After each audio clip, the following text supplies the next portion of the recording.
This is the last time I get to ask, so what's up to you for like 4 months. Yeah. It's a bit of a bummer, Blair. It is a little bit of a bummer. You can still ask me what's up. I mean, yeah, but not on recording. No more will it be clap, pause. Hey, Blair, what's up? Well, what's up is that my life is fucking nuts bananas. And for that reason, I'm going to take a little break. Because I'm working, and I'm in my last semester of college. God willing. Gotta make sure those grades are good. Yes, so I can get the credits to not be in college anymore. Yes, get out of that hell zone and then start paying your debts. Yeah. How's that looking, by the way? You mind? Do you mind me asking? I'm just curious what you've got to weigh down because I got 90,000. Yeah, I don't even think about that. So. You know what? That's fair. Mm-hmm. I usually get about $4,000 of financial aid a semester. Okay. So. Where do you go again? I go to St. Cloud State. Mm-hmm. Which, and so that's, hey, I study computer science and, like, I'm doing calculus right now. I should be able to do this very basic math in my head. Not much, honestly. Yeah. especially if you're getting 4,000 a semester. Yeah. In student loans, like, yeah. That's actually pretty good. You're not paying much at all. No. You're going to have that loan sorted in, like, 3 years, if that. Maybe, God willing. Yeah, but, yeah, it's cheap. College is cheap in central Minnesota, which is where I'm at. I considered going to the U of M, but it's big and expensive, so I didn't do that. My dumb ass went to Clarkson. I bring this up all the time. I went to the best engineering school in the state for an arts degree. But the good news is that Clarkson is trying to become an Ivy League school, so I might have that on my resume. Oh, that's good. Now there might be 7 Ivy Leagues. My dog's excited. For your Ivy League resume? Yeah, sure. Yeah. So what's up with you, though? Not much, really. I don't think so. Yeah? Yeah. Right on. Nothing really going on. Like, what did I do this week? I got sniffly. Yep. I was sick. We are all sniffly. I've been pounding the pavement trying to find guests for fear baiting because I didn't say this and I should be clear. This show is not stopping. This show is going to keep going. I promised on the Wonder Years that the upload time would not decrease. I can't really. I don't know if I can offer. Did I promise about that for fear baiting too? You may have, but you can probably rescind that because it is your podcast. I'm going to try very much, but I might not be able to keep up with the schedule just because coordinating with a bunch of guests instead of coordinating with just one person every week is going to be a little bit difficult. But I'm still going to be having, a bevy of guests on for there's 16-ish episodes, give or take, in between now and Blair coming back. Mm-hmm. So it's going to be great. Yeah. You're going to see a lot of fresh faces or not so fresh faces. A lot of old favorites. Yeah. Reaching out, by the way. Friends of mine who are listening and or people who have been on the show before, at me, please, DM me something. Yeah, it's going to be cool, though, yeah. Yeah, I'm excited. Yeah, and then I'll be all, fresh-faced to come back, and I'll be able to put my best foot forward for this podcast. Yeah. Yep. And Wonder Years is just going to be watching the Animorphs TV show in the meantime. Yeah. I am excited for it. I will say I am a little bummed that I'm going to be missing out on that, but I will be definitely listening to all the episodes, so I'm very excited for that. Yeah. I mean, you can still watch it on your own time. That's true. I can, you know what? There's many things I can do in this life. And watching Animorphs TV show, definitely one of those things. Definitely within my capacity of things I can do. Yeah. But anyway, shall we get into it?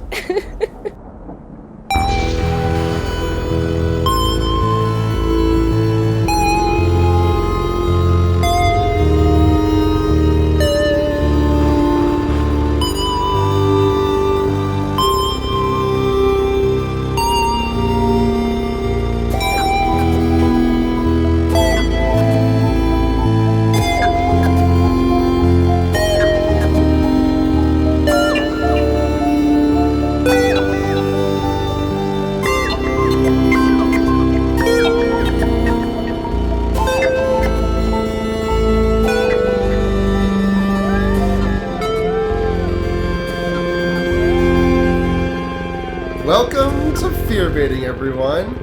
This is the number one, the number one Triangle cult. number one triangle cult podcast. Appreciation podcast. Yeah, In America. it's good. Yes. It's a good podcast. Yep. We watch horror movies and then we talk about them. Yep. Sorry, my brain is farting all over the place today. So sorry if I'm a little bit scatterbrained during today's episode. It's all good, yo. I'm Blair. I'm Luna. And welcome to our... Oh, I was going to say what number episode this is, but I realized I never have any idea what episode we're ever on. It's like 80-something? I think you might be right. Blair, are you going to miss our 100th episode? No, I'll have to be on for that specifically. Yeah, definitely. We're doing Lake Mungo for that, by the way, so fucking get hyped. Oh, yes. But before we get too far into the future... let's talk about some horror news. This is episode 82. By the way, I just realized time to go back and edit the last episode's upload because you did say it was episode 81. Oh, not 81? Yeah. Hey. It's fine, you're valid. I'm valid? Oh my god. You did... God, what is your... We didn't even say the word... We didn't even talk about clown pussy on that episode, but you did label... The file name was Clussy, the Clussy was in the tweet, and Clussy was in the episode description. I had it on the brain. You had Pennywise the Dancing Clown's leaking Clussy on your brain. Why did you have to say leaking? Oh. You did 90% of... Blair, you did 90% of the work in bringing me to that point. I just did the last bit, pushing it over the edge. So now that you made me talk about Pennywise's leaking Clussy, like... Hey. Alright, we're getting banned from iTunes after from this one, I think. I mean, we're already extremely banned. Just, like, in general. Like, deservedly so, yeah. Yeah. Let's do let's do an upcoming horror movies check. Let's see what we got going on. I'm trying to think of what's upcoming on the top see. of my head, but I don't know if I can think of anything. Mom and Dad, Nicolas Cage horror movie. What the fuck? I'm going to see the shit out of that. I love when Nicolas Cage does horror movies. Yeah, no, it's a horror movie about parents going, something weird happening with parents and them all trying to kill their children. So Nick Cage is like a dad who goes bonkers, and it's like, it's him acting a very controlled insanity. That's like the best shit he's... Yeah. Like... He can harness that really well. I think I've said this on this podcast before, but I genuinely believe that Nick Cage is a pretty talented actor. It's just that directors don't usually know what to do with him. Yeah, definitely that's the case. Mm-hmm. Let's see, what's this one? The Midnight Man. That's a good sounding name. Sure. Alex is a typical teenage girl who lives with her sick grandmother, Anna. While searching through the attic, Alex finds directions to a game which, when played properly, will awaken the Midnight Man, an evil being who will make your worst nightmares come true. Alright, why would you play the game ever? At first, Alex and her friends think the game is... Until the Nightmare Man comes to play for real. Oh my god. That sounds so schlocky. It does. I'm gonna watch it. It sounds like the combination of every, like, teen horror movie that's come out in the past, like, 5 years. Yeah. Oh my god. Oh, good. Friend Request came out on DVD. Oh, good. Everyone buy your Friend Request DVDs. I wonder how much that is on Amazon. $2.50. I can read it on Kindle for $3. You could read it on Kindle? Is there a book of this? I mean, I guess if you can't read a movie. No, this is a different Friend Request. Okay.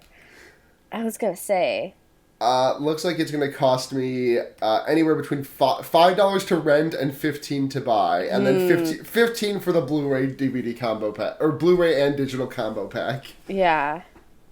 I feel like pricing a DVD like that higher than like a movie ticket would cost implies that you have some intention to watch it more than once.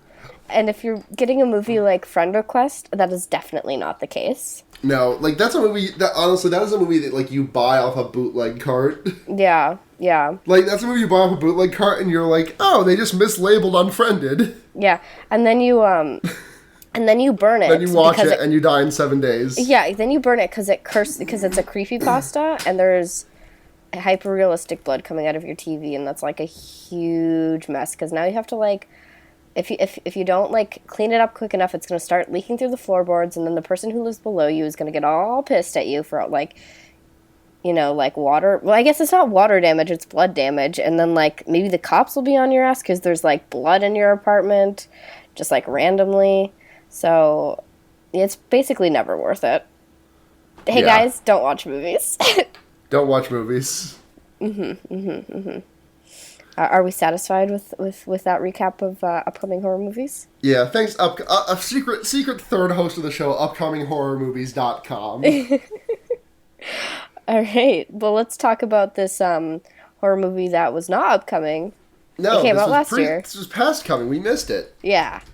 I saw it recommended, and like so like going into this, like first blush, I didn't dislike it. It's probably going to sound like I didn't like it very much, but like I liked it. I have some critiques of it. I liked a lot of things about it. I think it did a lot of horror things that I don't think are done as much these days. I think some of the best lighting that I've seen in a movie in a long time. Mm-hmm. Like it played, and some incredible cinematography too. I think that those were like the strongest things for the movie. The soundtrack was fine. I guess, I don't know. I don't know why I felt like compelled to bring that up, but like the soundtrack was good. The soundtrack was good, yeah. I don't know if it really stuck with me, but yeah, it was fine. Yeah. It's just like, I think that one of the biggest things this movie had running against it for me is like the cast of characters was just a little bit too big. Oh, before we get into it, we watched The Void. The Void, yeah. Directed by Stephen Kostansky and Jeremy Gillespie. Mm-hmm. Gillespie. One of those is right. Yep. And it's a Canadian horror film. Which, that doesn't really translate to anything. I just wanted to bring that up. Yep. But the thing that like I said, the issue that I had with this movie was that there was just, the cast of characters was just too much. Like, it's your typical kind of like bottle horror movie where everyone's trapped in like a small location. In this case, a hospital. So not that small, but it's like a rural hospital, so it's actually pretty small. Mm-hmm. But there are like 10 or so characters in this location. Yeah, it gets bit overwhelming. I have a very smooth brain. So it's kind of hard to keep track, especially when 3 of them are like older men with white hair. Yeah. It's. I was about to say older white men, but then I realized that everyone in this movie except for the Asian intern is white. Yeah, but I mean, yeah, it's a lot of these characters overlap in weird ways, and it's there's a bit too much going on here. Yeah. But at the same time, I think they're all good actors, and it adds to some chaos. I feel like I had a hard time keeping track of who was where and doing what. That's true. Yeah, totally. But again, my brain is incredibly smooth. What does that mean? It means I'm dumb. Oh, that's not fair. Get it? Like, do you get it though? No. Because brain wrinkles means that the more wrinkles your brain has, the more smart you are. I've never heard that before. Really? No. Oh, weird. Anyways, hey, Knives Chow from Scott Pilgrim vs. the World is in this. Oh, was that her? Yeah. Wow. Yeah, I didn't know that. I didn't even recognize her. I was very surprised. But it's been like... Yeah, no, me neither. I looked 3 years since I've seen that movie, probably, if not more. That movie is really good. It's a solid movie, for sure. I think Michael Cera was the wrong choice for that casting. It's so interesting because, like, when I read the comics after I watched the movie, and I was like, wow, literally everyone was perfectly cast except for Scott Pilgrim. Like Michael Cera is not enough of like a slight like the thing about Scott Pilgrim is that like you're supposed to realize that he's kind of a dick. Like he's not like a really bad person and he means well, but like he's also kind of an asshole sometimes. Yeah. But like Michael Cera can't really convey that super well. I don't really have any issues with Michael Cera except for he's kind of one note sometimes, but he does that note very well. Mm-hmm. I think that he should not have been Scott Pilgrim. Yeah. But you're right. Every other cast member in that movie is really good. Yeah. It's interesting for sure the casting decisions, but I guess weird. This is not the movie we watched this week. No. We did not watch Scott Pilgrim versus the World, the story of one man's murdering spree throughout Canada. Toronto just be like that. Yeah, Toronto does. Sometimes you do just murder men and they turn into small amounts of money. Yes. But yeah, so this movie starts with a sort of like altercation at this like house in the woods. Yeah, someone gets killed and then their body gets dragged out back and burnt. And then we see a police officer in a cop car, just like driving along, and he spots this guy who's just crawling on the side of the road, and he just starts yelling at the guy.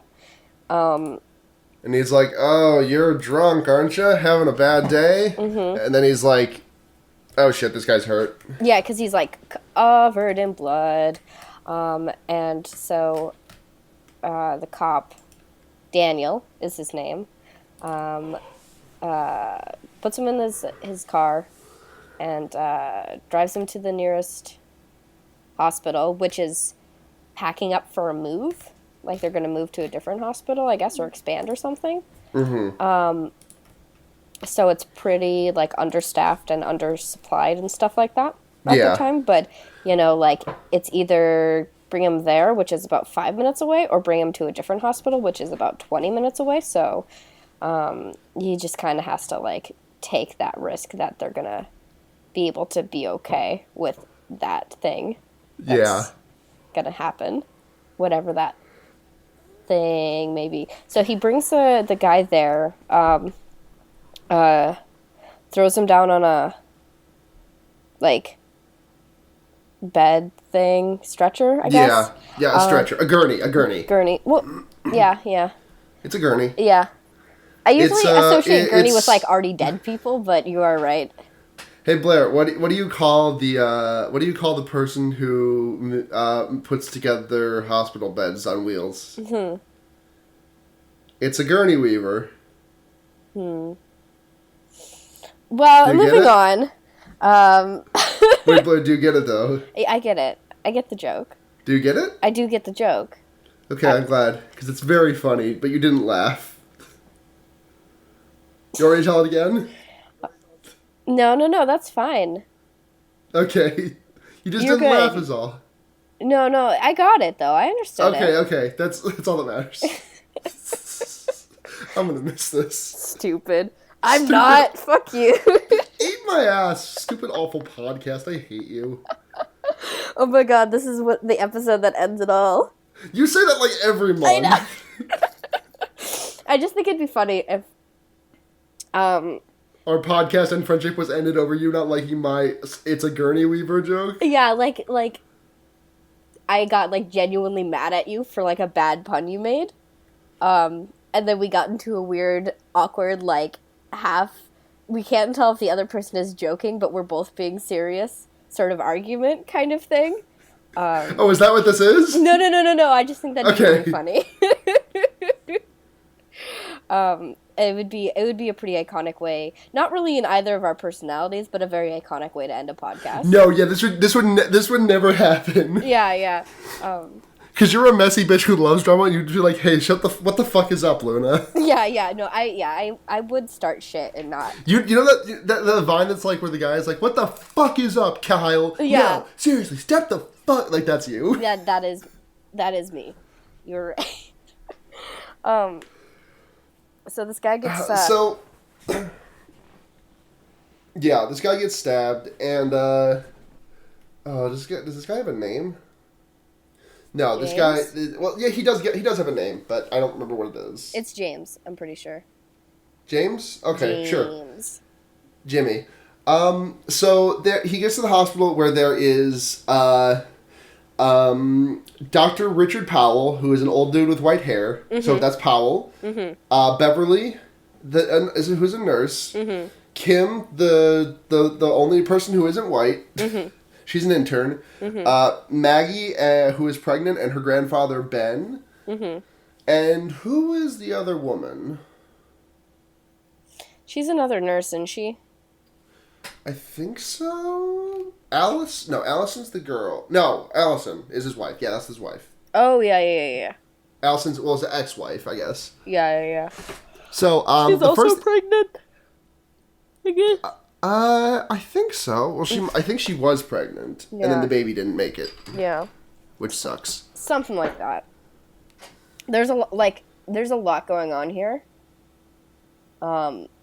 Story-wise and thematically, and it's kind of hard to It's hard to keep track of it all because so this guy James they brought in, he's covered in blood.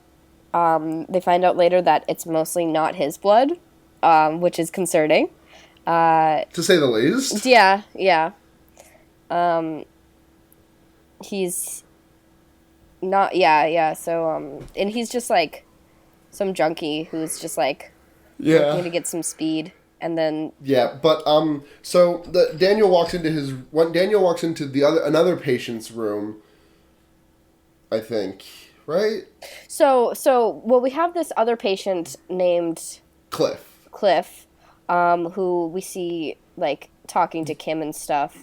Yeah, we don't see very much of him because the next time that we see him, Daniel walks into his room and Beverly is there, pulling scissors out of his face, and her skin's all peeled off. Yeah, because she's all like, "This isn't my face." Yeah, can you help me? But she's pulling scissors out of his face, so he's dead. And then she attacks Daniel, and Daniel does what every cop with a gun does when someone walks at him: he shoots her. Yeah.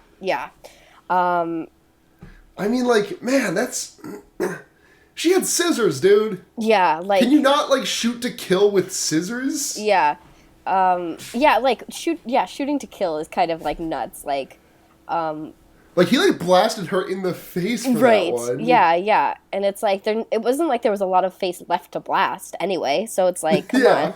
Let's be a little less excessive here. Fuck. Blair, we missed 420.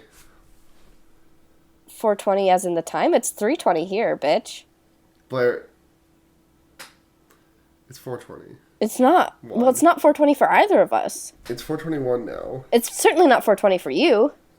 It was, though. It was, but it's not anymore. I know. I still have an hour. There's still an hour left, and then I can be like, hey, it's 4:20. I mean, we won't be recording then. But you'll all know in your hearts. In your heart of hearts? Yes. Look at your clock. Is the numbers in the 20s somewhere? That means it's 4:20 somewhere. It's always 4:20 somewhere. That's how time works. Hey, that is how time works. It's really, really not how time works. I mean, I'm glad that it doesn't work like that, but like, technically that is how time works. So like, if I drive if I go like a certain amount to the west, the time will change by like 5 minutes technically. Well, no, okay, Luna, that's not how time works.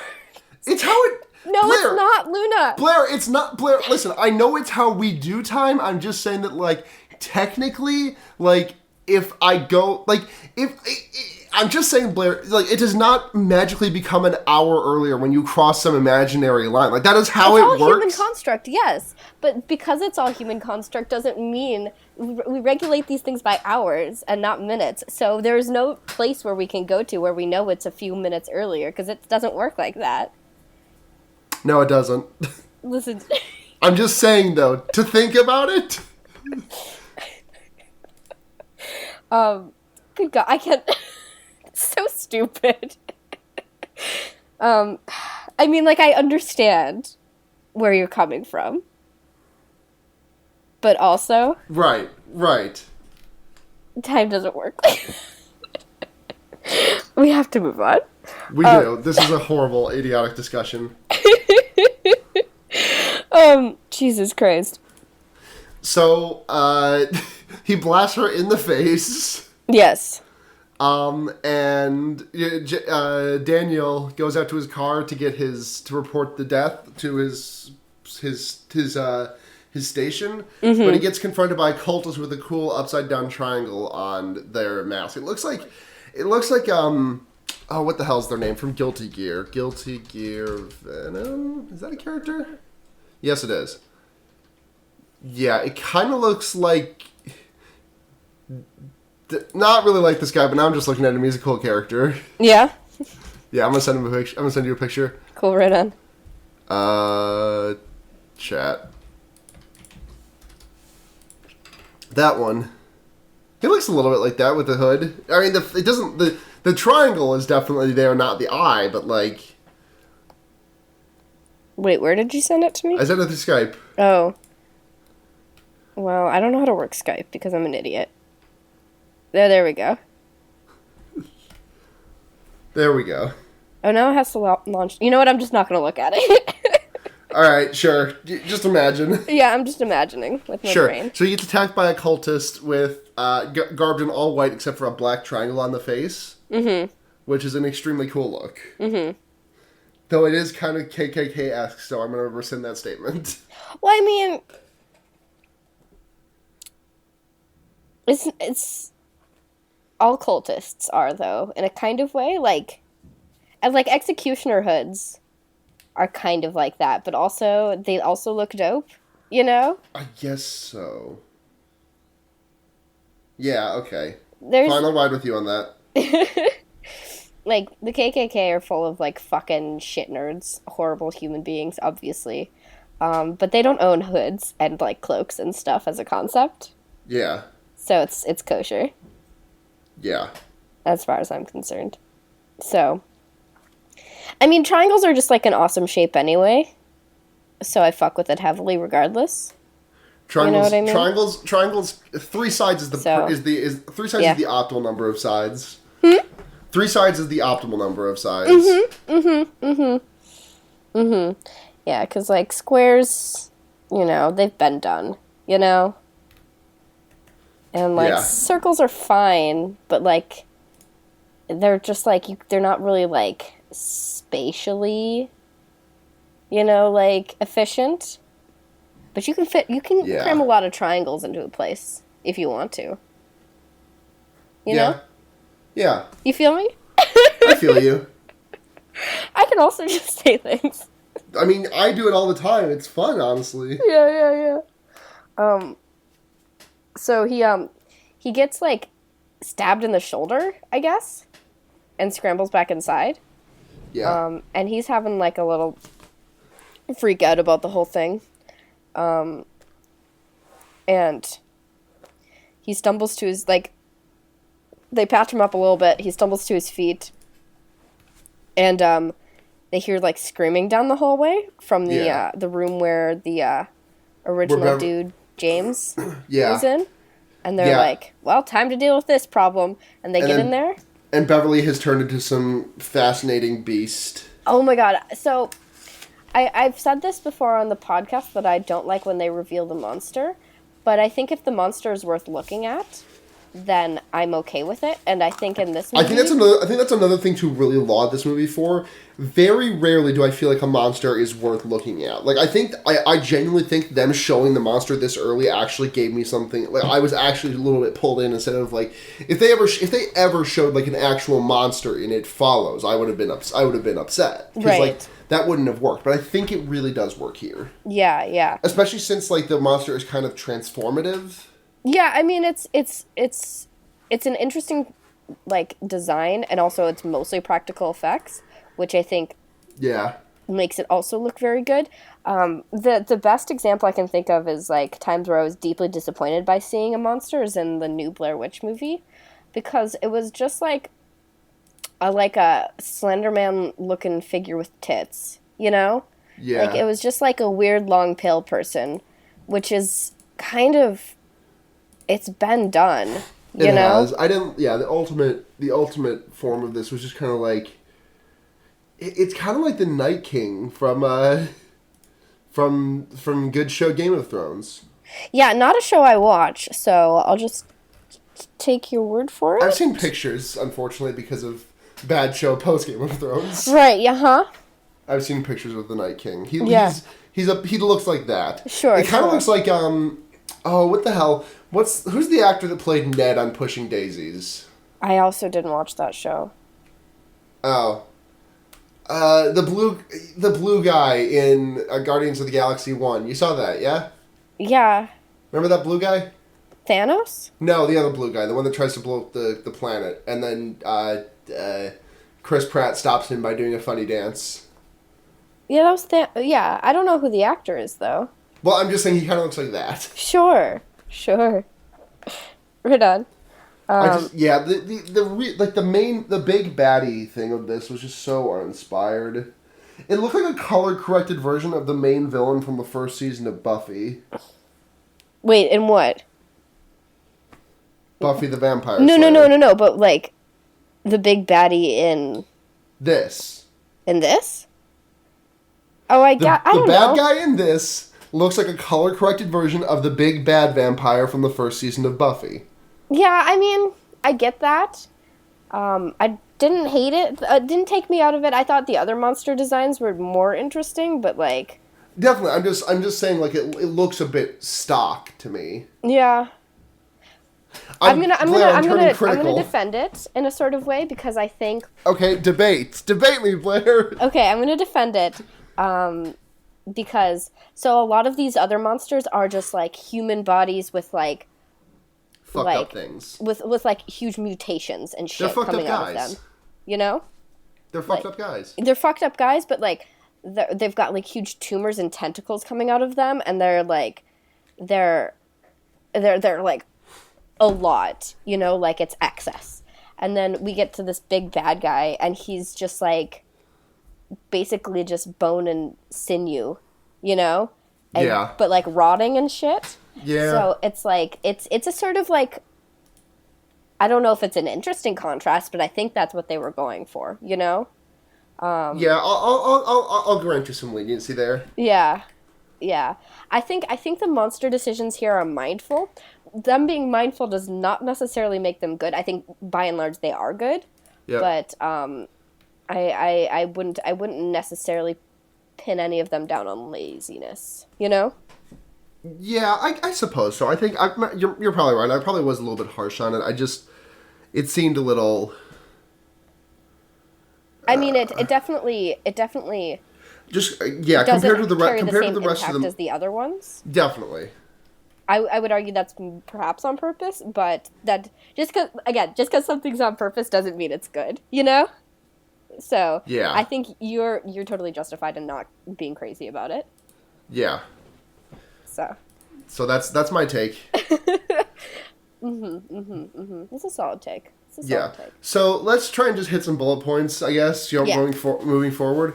Who bites the dust next? Who beefs it? I'm trying to think. Well, so there's a lot of chaos in this whole thing, and like yeah. There's a lot of screaming at each other. Let's see. Two guys, Vincent and Simon, show up. Yeah, they were from the like opening scene of this movie, kind of. Yeah, ish. Yeah, and they're gonna attack this James fellow, and they have a gun. While they're aiming their guns, someone sneaks up and steals. Some monster sneaks up and kills Dr. Powell. No, is it? Yeah, Powell. Must be. It's Powell, right? Okay. Yeah, because he turns into an interesting sort of like monster. No, Mitchell. Mitchell. It kills Mitchell. Yeah. Oh yeah. James stabs Powell and is dying.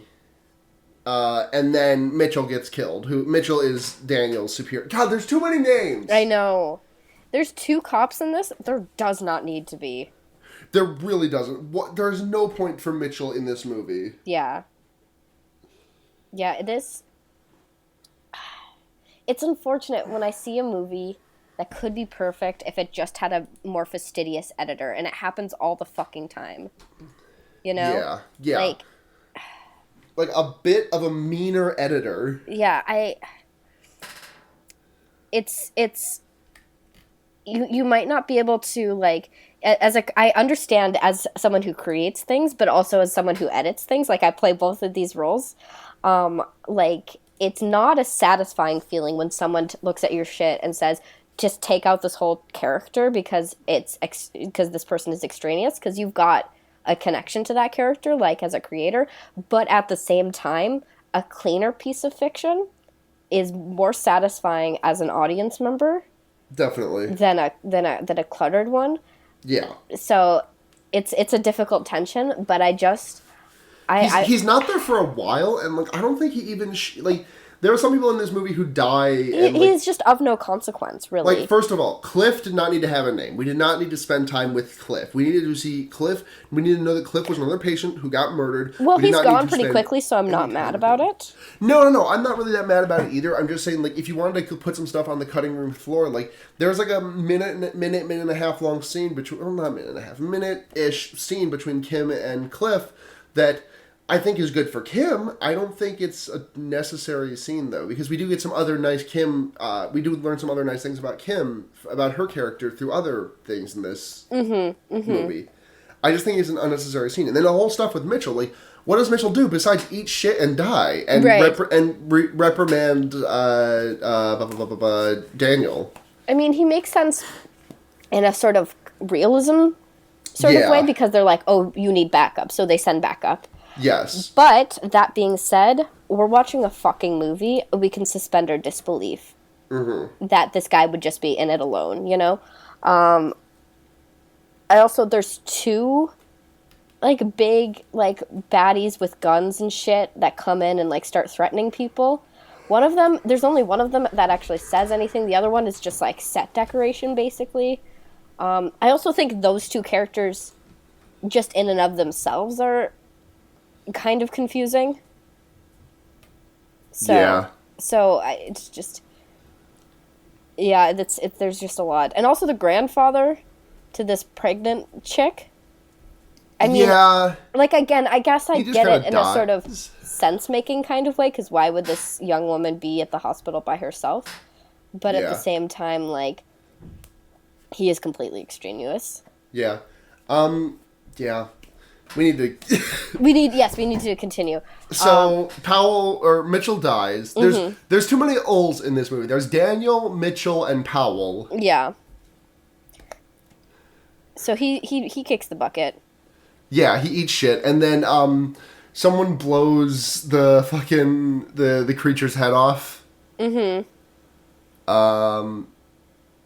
Powell's like writhing body because he got stabbed is like left alone with Allison, who he rises from the ground and captures her. And then Daniel gets a phone call from Powell, and Powell is like revealing that he is probably more than he seems. Yeah, it should be mentioned that Allison also got stabbed in the stomach. Yes. So which sucks because she was pregnant. Yes. So her baby's probably not doing hot, and for that reason. Later, it kind of starts mutating inside of her. And as someone who's pretty scared of pregnancy, gotta say, gave me the willies a little bit. Just a little bit. It's just a little bit. It's just a little. Seeing the bulging, writhing, massive tentacles that took the place of her baby gave you the willies? Just a little bit, you know? Just a little. Just a little. Tiny. Just a small smidgen of existential horror about, you know, the human body. God damn it, yeah. So Powell is doing stuff. They're all, so it gets to a point where there's, like, a lot of shit happening to a lot of different people at the same time. Yeah. The cop, Daniel, and, like, the two dudes... Like, James is there. They fuck around outside. They get into, like, a shed area, I guess? Or something? Yeah. Where there's a bunch of mutated people, and they all look great. No, they go back... Do they go back to the house? I'm trying to think. Do they go back to... No, I don't think they do. Or... Do they? They changed... This movie has a lot happening. Sorry. Yeah. No, yeah, it's... God, I wish I knew. I feel so stupid right now. I swear I just watched this movie. But I just want to talk about the monsters here real quick, because there's this one with just a huge hole in the center of its face that it's like... good. It's slamming into, like, a exposed pole or something. And then it turns around to face them, and we just, like, look at, like, the main character through the hole in the head, and I'm like, yo, this is awesome. This rules so much. I got real excited about it. Yeah. But so like there's bulging in Allison's stomach. She escapes. Powell gets annihilated, right? Eventually. Powell was the cult's leader. They find out. Oh yeah. Mm-hmm. And then James they interrogate James and bust some fingers. Mm-hmm. Mm-hmm. And then fucking James dies by the whole head corpse, I think. Yeah. So Maggie starts going to labor, and Kim has to cut her open, and Kim is like, "No, Allison I can't." starts going into labor, right? No, Maggie. Maggie does, yes. Yeah. And then she's like, Kim is like, "No, I can't. And then Allison is also pregnant, and there's tentacles coming out of her vagina. This actually looks really dope, I'm gonna be honest. Because it's just like, we see it, the shot, and it's just like her lying on the table, and the entire room is covered in just like these tendrils. Yeah. There's a shot around this time of someone dragging a fire axe of a hallway that's only lit by like a red emergency light, and I'm almost certain that shot is stolen like moment for moment from the 2006 very forgettable horror movie The Crazies, but it's still a good fucking shot. Yeah. Yeah, no, it's good. I think you mentioned it at the beginning of this podcast that, like, they do some really cool things with lighting. Earlier in the movie, we kind of brushed past it.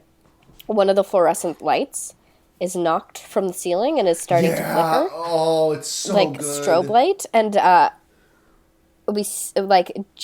Daniel is, like, coming at the monster. He's being like backlit with like this flashing light, and the monster is being backlit with this flashing light, and it adds a sort of like disorganization to the feel of the scene, like a sort of like and not, we really don't ever get a really good look at these like monsters, you know. Yeah. Which I think also justifies the fact that we see so much of them, ironically. Yeah. Like, we do see... We technically... They have a lot of screen time, a lot more screen time than I'm normally comfortable with giving to the monster. But, like, it's so hard to actually get a good look at them for most of it. Yeah. Yeah. Yeah, but like I said, they justify their existence and their presence in the movie, other than just to, like, freak you out by this fucked up guy you're only going to see once, you know, because they become a sort of character, like the sort mutations become a character, I guess, in a sort of way. Yeah, if that makes sense. It does, I think. So there's that. But anyway, moving on. So yeah, Kim is still trying to get the baby out of Maggie.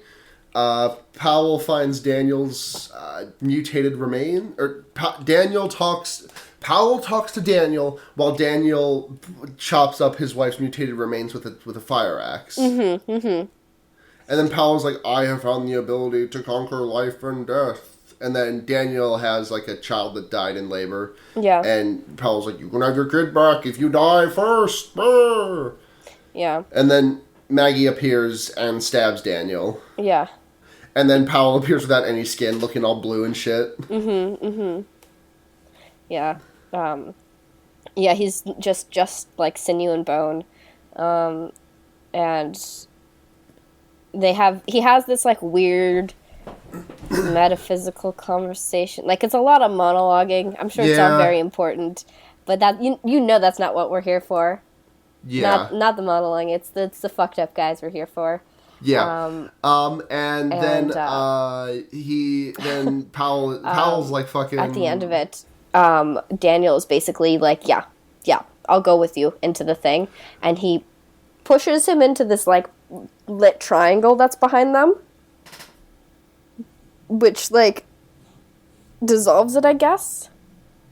And then they're in this, like, space. This dark, like, underdark kind of looking space. And then the movie ends. With this, like, pyramid-looking motherfucker. It's Illuminati.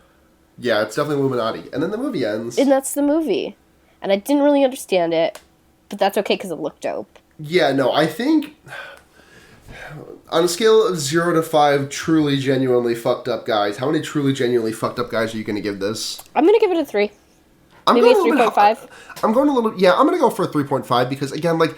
this could have used a tighter editor, and there was no problem with like the lighting, like we had the complaint last week, but the choreography wasn't great. I kind of found myself struggling to figure out, okay, wait, what just happened? Why is this?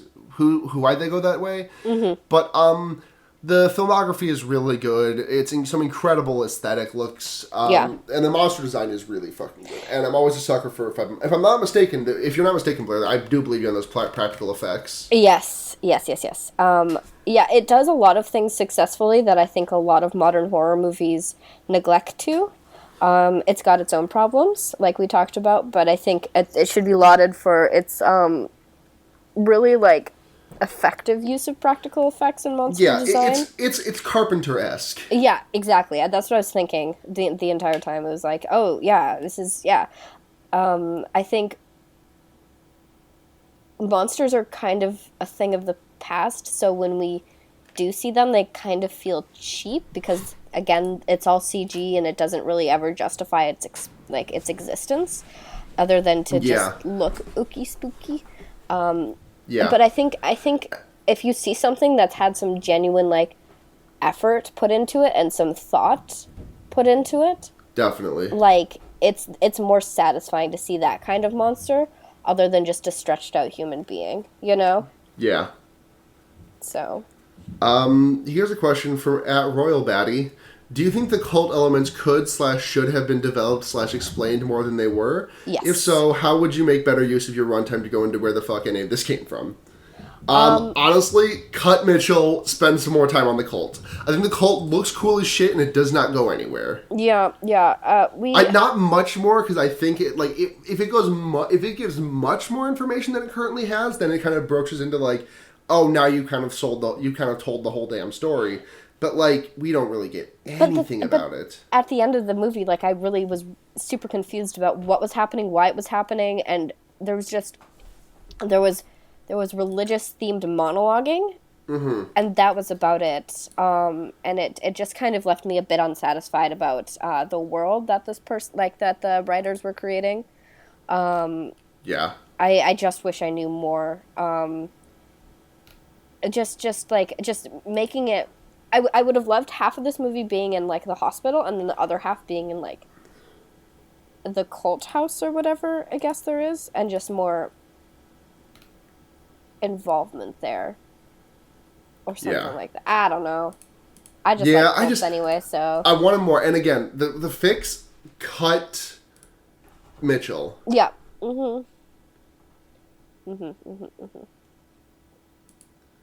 That's our... No questions. No other questions? No other questions. That's fine, because I think I'm pretty satisfied with the discussion we had. Yeah, I think what I've said was... I think I've said enough about this. Yeah. But I do want to say that I fucking love horror movies about cults, because I love cults. I think they're a really fascinating thing. Yeah. And I think they can be overused, because it's always just like, oh, cult to summon the devil. Who would have thunk? But when it's cults are overdone because Satan is overdone, you know, like right, definitely. I think cults definitely have some good space to play in, and I would like to see more. A more interesting cult would be a cult to become God instead of to summon Satan, you know? Yeah, give me oh my god, give me a what is it, Heaven's Gate? Oh, some Heaven's Gate shit for sure, where like the whole like alien spaceship stuff. Yes. Yeah. Oh. I love murder cults and suicide cults and shit like that. Which seems like a horrible thing. I don't obviously love them, but I think they're super interesting. I mean, like everyone kind of had like that weird time in their youth when they were like had morbid curiosity about Jonestown or Heaven's Gate. And I'm still in that point. It's honestly really interesting stuff. Like there's oh, what the hell is the podcast? It had a really good episode about like the Heaven's Gate back when it happened. I feel like I of all people should know about this. I know there is a podcast out there that's specifically about Heaven's Gate. Yeah, no, it's just like a one-off podcast. Oh yeah, it's an episode of Here Be Monsters. Sure. It's called Last Chance to Evacuate Earth. I remember I listened to that a couple years ago, and it's so fucking cool. Yeah. I'll have to give that a listen too, because Yeah, I mean, people talk about Jonestown a lot, but I find Heaven's Gate a lot more interesting, just because, I mean, Jonestown was like a mass murder. I mean, there was like some willingness in it from the patrons, but it was a mass murder. it was, yeah, because there was literally, I mean, people who didn't drink the Flavor Aid were injected with like chemicals or gunned down, you know, like there was mass panic. Whereas with Heaven's Gate, they were just like, they knew what they were getting into, you know, like, and Jonestown, like, they had run drills like this before, but this time it was actually like laced with like cyanide or whatever. Yeah. So. All right. So you want to move into recommendations, Blair? Yeah, Your last let's. recommendations for the month. You better come back with some like absolute bangers. Hopefully I will. My recommendation this week is the Pop Team Epic anime adaptation that started getting released recently. It's extremely fucking funny. Like, Pop Team Epic has always been... You know what Pop Team Epic is, right? Me? Yeah, of course. Yeah, so Pop Team Epic started as one of those 4-coma, the 4-page comic, like basically a vertical comic strip, basically, that was kind of weird and absurdist humor, and just some of the funniest comics online, and the first 2 episodes are out, and it's delivering on every front. Like, it's genuinely putting me in fits whenever I laughed. Yeah, I wanna watch it so bad. I think I might tonight. Plus, each of the episodes, while they say they're 23 minutes long on Crunchyroll, they are actually like 11 minutes because it's just the same episode twice. Yeah, because Crunchyroll does flub a couple of things with the dub because there's one joke that's like entirely based on text that shows up on screen and it doesn't translate the text. But it's good. Yeah. Like, I love Nichijou, and this is like Nichijou but more, basically. Yeah. So I think I'm gonna fuck with it pretty heavily. Yeah. But my recommendation this week is an oldie for me. It's Always Sunny in Philadelphia again? No. Hey guys, though, I've been rewatching it because I just watched all of it and now I'm rewatching it. Still good. Imagine that. Still good. I still really like it. I've been listening to Rilo Kiley's 2002 album, The Execution of All Things. It is a classic indie album. That is definitely not the year it came out, but I can't remember what it was. Whatever. I love Rilo Kiley. It's, I think, their strongest album they've ever put out. It was definitely like the first indie music I really got into, and it shaped. No, Execution of All Things was 2002. Good catch. Right on. Nailed it on the head. It's an incredible concept album, and they're all so talented. So if you want to know something about the formation of my musical tastes as they exist today, that would be the album to listen to. Yeah. It's very middle school Blair. And so. It's good. So yeah. That's the shit for this thing. If you want to find the podcast on the onlines, you can do so at fearbaiting on Twitter, fearbaiting.tumblr.com, or fearbaiting@gmail.com. If you want to support the show, you can do so patreon.com/fearbaiting. Just slap a few bucks on our ass. We were going to put up a poll probably for the last episode of the month, but, actually, that might be a difficult thing to swing for guests, but whatever. Well, I'll figure it out. If you want to listen to our sister podcast, that is The Wonder Years, which is an Animorphs podcast, and you can also listen to my Leftism podcast that I'm not always on, but it's always a good episode, whether or not I'm there. Henry Kissinger Is Pokemon Going to Die? Sorry, that title just gets me sometimes. It's a good fucking title. It's solid, yeah. And then you can check me out at Chie Shadonaka or chiesatonakas.tumblr.com. Blair can be found at Blair Kitsch on Twitter or pfight.tumblr.com. Pfight. So Blair we'll be back next week with any luck. Blair will be back in 4 months with a degree. I might show up for as a guest instead of a co-host. Which is weird. Yeah, for an episode or two. Because I don't want to abandon... Because I love doing this podcast. I genuinely do. I love talking about horror movies. Yeah, it's so much fun. Watching them with Luna. So I want to be back. I want to do a couple more. But it's gonna be a grip.